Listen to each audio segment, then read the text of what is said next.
Еврокомесарот за преговори за проширување Јоханес Хан утре нема да се сретне со представниците на Граѓанската асоциација за заедничка Македонија, како што тие побараа, соопшти портпаролката на Европската комисија Маја Коцијанчич на денешниот брифинг во Брисел. Таа повтори дека Хан ќе има средби само со политичките представници. Со денешното интервју Иванов самиот се разобличи во намерата да го поддржува Груевски во неговата цел за продлабочување на политичката криза, се вели во реакцијата на СДСМ на интервјуто на претседателот во унгарскиот весник Маѓар Хирлап.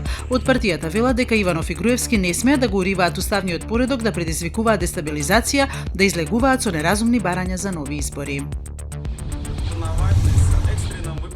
Лидерот на опозицијата во Русија Алексеј Навални денеска во сибирскиот град Барнаул бил нападнат, при што бил полиен со светло-зелена течност на лицето.